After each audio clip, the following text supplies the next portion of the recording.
বৌদি ভাই, তুমি আমাকে ফোঁটা দেবে না? তুমি আমার থেকে ফোঁটাটা নেবে? না, এটা হতে পারে না। মা বলছি, তুমি এত আপত্তি করছো কেন? আয়ুষ যখন বিনু থেকে ভাইফোঁটা নিতে চাইছে, তাতে তো কারো সমস্যা হওয়ার কথা নয়।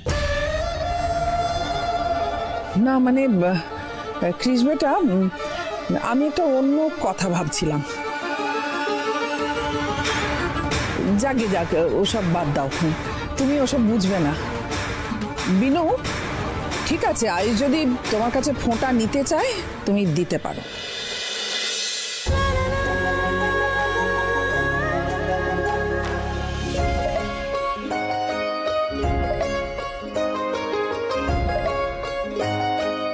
এসো বৌদি ভাই।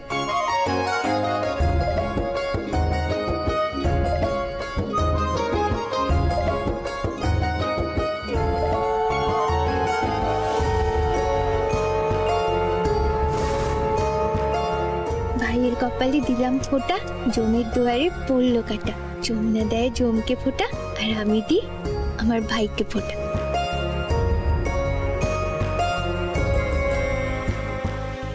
আদিক্ষেতা, বুঝাচ্ছি তোমার ভাইফোঁটা দেওয়ার শখ।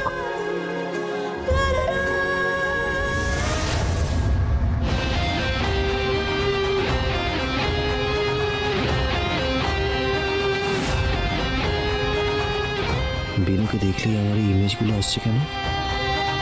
কিন্তু সবটাই বড্ড ঝাপসা। ঠিক কি হয়েছিল আমাকে জানতেই হবে, বিনুর সাথে কথা বলতে হবে। বৌদি ভাই,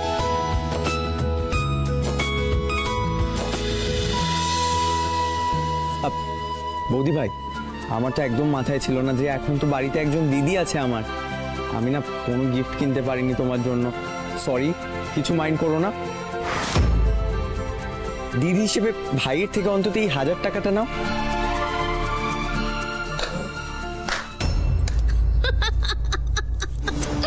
দেবারে দেবা, দেবারে দেবা, কি লাগ এই মেয়েটার না? 1000 টাকা, একেবারে 1000 টাকা। মানে এতগুলো টাকা এই মেয়েটা নিজের চোখে কোনদিন দেখেছে? না না, আসলে কিছু কিছু মানুষের এরকম স্বভাব থাকে, ফুটে টাকা কামানো। আমি কেন বলছি, মানে আয়ুষের সামনে যদি মেয়েটা এইভাবে দাঁড়িয়ে না থাকতো, তাহলে আয়ুষের মাথায় আইডিয়াটা আসতো না ভাই ফোঁটা দেবার। আর এই মেয়েটার ফুকুটে টাকাও কামানোটা হতো না।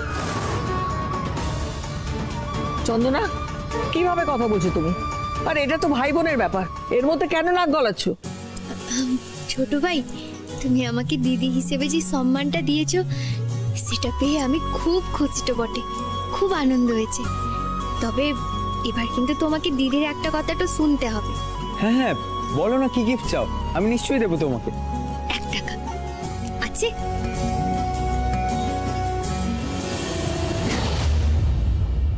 হ্যাঁ আছে। দাও কেনে।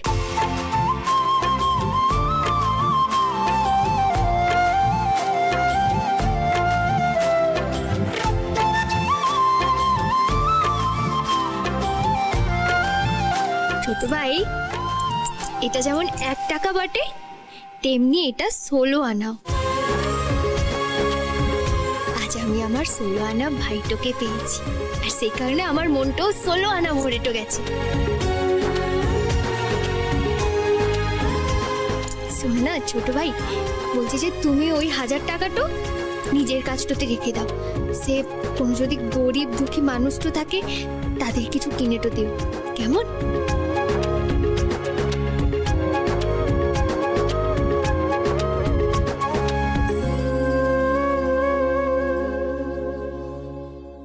হ্যাঁ ঠিকই তো। এমনিতেও তো বিনু তুমি এই বাড়িতে ফ্রিতে থাকছো, খাচ্ছো, তোমার আবার এই টাকা দিয়ে কি হবে বলো? মামু প্লিজ, বিনুর উপর রাগ করে আমরা কি আমাদের বেসিক সহবর্তন ভুলে যাব? একদম ঠিক বলেছো বেটা, আমাদের তো একটা ক্লাস আছে, তাই আমরা গরিব দুঃখীদের বাড়িতে আশ্রয় দিই, তাদেরকে রাখি, এমনকি ঠাকুর ঘর, রান্নাঘর সব জায়গায় ঢুকতে দিই।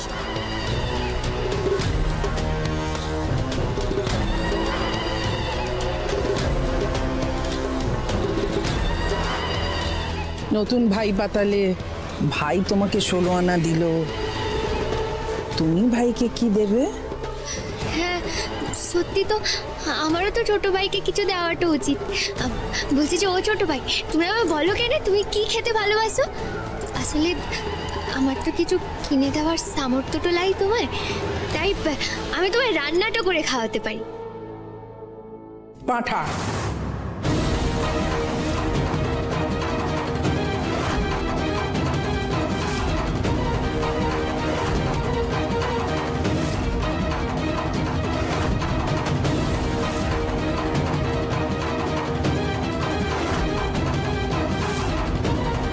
হ্যাঁ, পাঁঠার মাংস। আয়ুষ খেতে খুব ভালোবাসে। পারবে তো নিজের হাতে পাঁঠার মাংস করে ভাইকে খাওয়াতে? বড় বৌমা,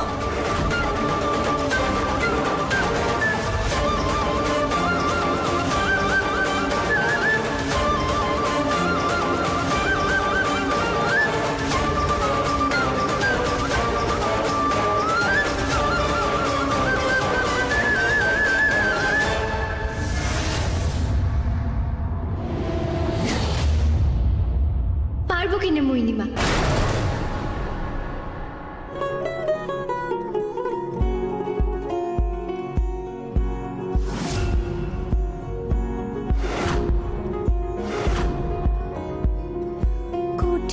ধোয়া, কাটা, বাটা সব তোমাকে একা হাতে করতে হবে কিন্তু, কারণ এটা তোমার ভাইকে দেওয়া উপহার। সেখানে কি কারো সাহায্য করা উচিত? আমার কারো সাহায্যটা লাগবে লাই গো মইনিমা, আপনি একেবারে চিন্তাটা করবেন লাই। আজকে দুপুরের সবার রান্নাটা আমি নিজের হাতে করব। এলো আমাদের বৃন্দাবন বিলাসিনী, আর বৃন্দাবন ওই পাঠাটা বৃন্দাবন বিলাসিনী।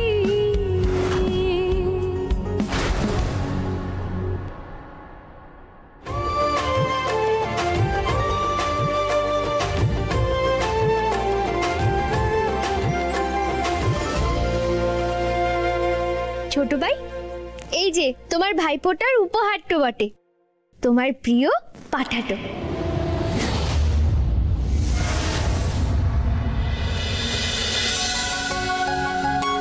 আরে আমি পরে খাবো। এসো না। আরে তুই আমার কথাটা শোন, আমি কি কই বলছি তো পরে বসবো। এসো না। সবাই খেয়ে নিক না আগে। সবার সঙ্গে একসঙ্গে বসে খাবে। সত্যি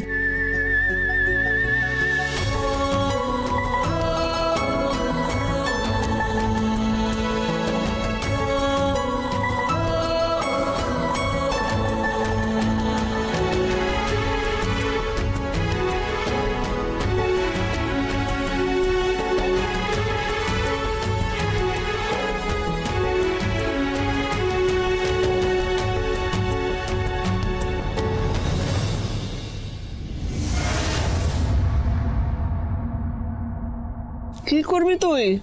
আমাকে পাঁঠার মাংস দিচ্ছিস কেন? ঠাম্মি একবার খেয়েই দেখো না।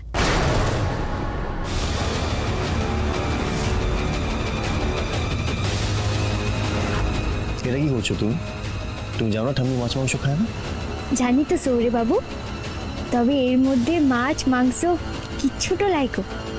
মানে পাঁঠার মাংস রান্না করেছো আর বলছো এটা মাছ মাংস নয়? না গো মইনিমা, এটা পাঠা লয়, গাছ পাঠা।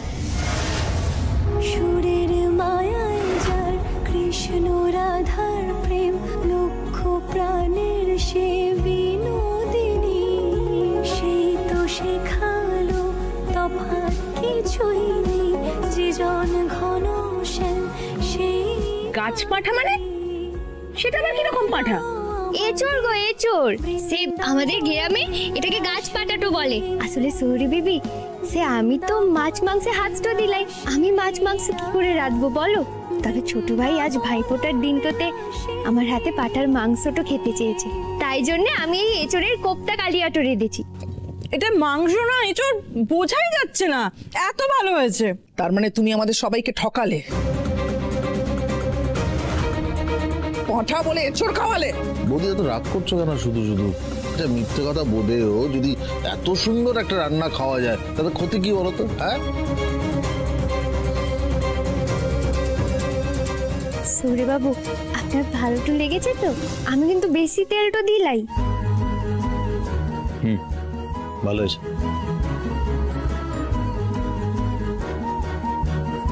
শুধু ভালো বললে কিন্তু একদম হবে না। বৌদি ভাইয়ের হাতের গুণে তুই আগে যে সকল খাবারগুলো খেতিস না এখন কিন্তু সেটাও খাচ্ছিস। এই দেখ আজকে কিরকম মাছ মাংস ডিম ছাড়া কিরকম ভাবে ভাতটা খেয়ে নিচ্ছিস চেটে ফুটে। আর সেদিনকে ওই লুচি আলুর দম, মানে লুচি আলুর দম আবার কবে খেলাম? আসলে দাদা ভাই, ওই রিসেপশনের দিন সকালবেলা যে লুচি আর আলুর দমটা যে খেয়েছিলেন ওটা কিন্তু বিনু দিদি বানিয়েছিল।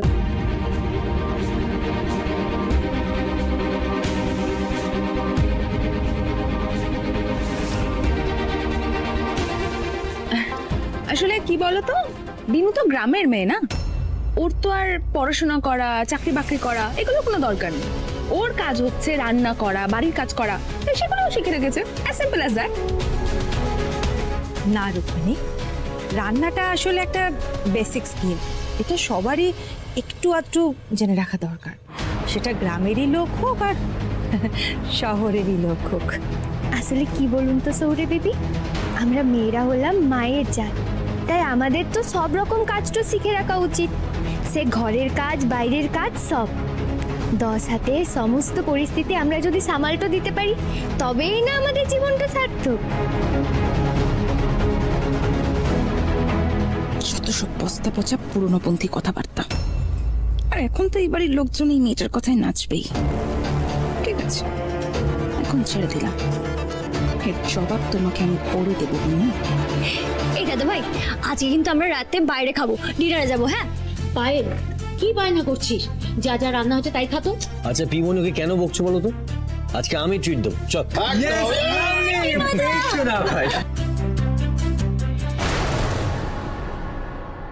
বিনু, আজকে কিন্তু তুমি আমাদের সঙ্গে যাবে, ওকে? আমি না না সৌরে বেবি, আমি যাবো তোলাই। এটা বললে হবে না বিনু, আজকে তোমাকে যেতেই হবে। না না, ওকে নিয়ে আবার টানাটানি কেন? আন্টি প্লিজ, আমি তোমাকে রিকোয়েস্ট করছি, প্লিজ ওজা।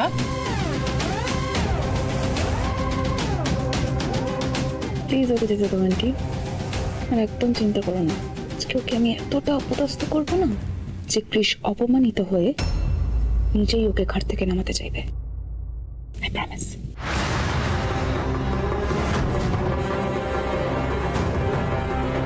বিনু যাবে। বিনু, তুমি তৈরি থেকো। ও মাধব, এ কি সমস্যাটাতে পড়লুম গো। আমি যে কখনো অত বড় হোটেলটাতে যাই লাই। এই দাদা ভাই, আমরা কোন রেস্টুরেন্টে যাচ্ছি না?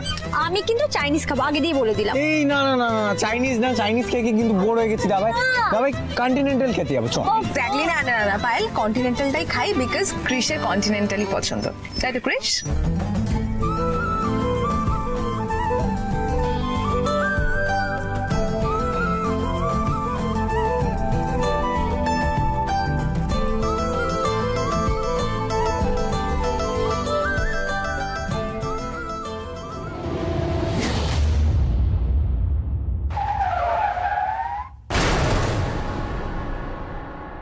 ক্রিশ, কি হলো? What happened? I am sorry.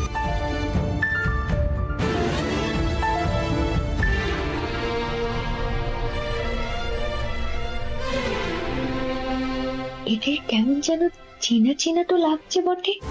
আমরা ভিক্ষা করে খাই, একদিন ভিক্ষা না করতে পারলে খাবার জুটবে না। ওই তো ওরাই তো। সৌরে বাবু দাঁড়ান। আরে সৌরে বাবু দরজাটা খুলুন, তাড়াতাড়ি খুলুন, আমাকে লাগতে হবে।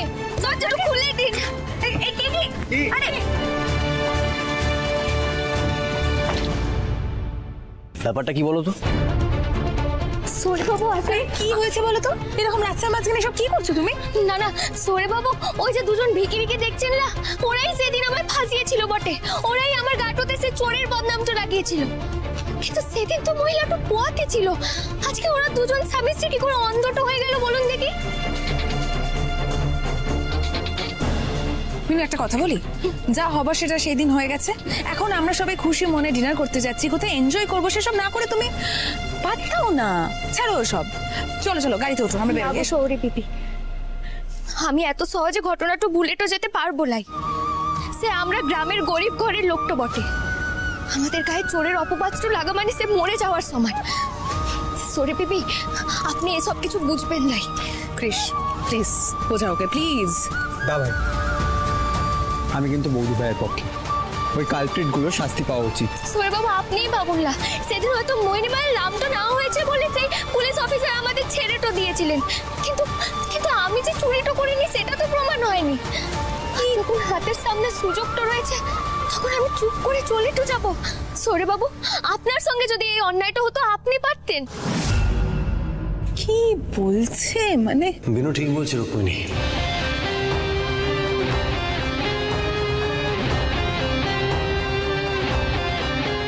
ক্রিস, এবার তুই কি বলছিস আমি বুঝতে পারছি না। ওই মেয়েটার কথায় তুই রাস্তার লোকের সাথে মারপিট করবি? কারোর কথায় নয় রুক্মিণী, সত্যিটা প্রমাণ করার জন্য যা যা করণীয় আমি সেটাই করব। বিনু, কি করছো তুমি? চোর যতক্ষণ না চুরি করছে তাকে ধরা যায় না। ও যেভাবে ছল করে লোক ঠকিয়েছে, তোমাকে ঠিক সেইভাবেই হাতে নাতে ওকে ধরতে হবে, বুঝতে পেরেছো? বুঝেছি বটে। ওয়াও, তার মানে এখন আমরা সবাই মিলে চোর ধরবো। ক্রিস, কি করে ধরবো? Any idea? সেটাই তো ভাবছি যে চোরটাকে কিভাবে ধরবো। পেয়েছি, আমার কাছে একটা বুদ্ধি আছে বটে। বলছি যে ছোট ভাই, এই দিক তো এসো।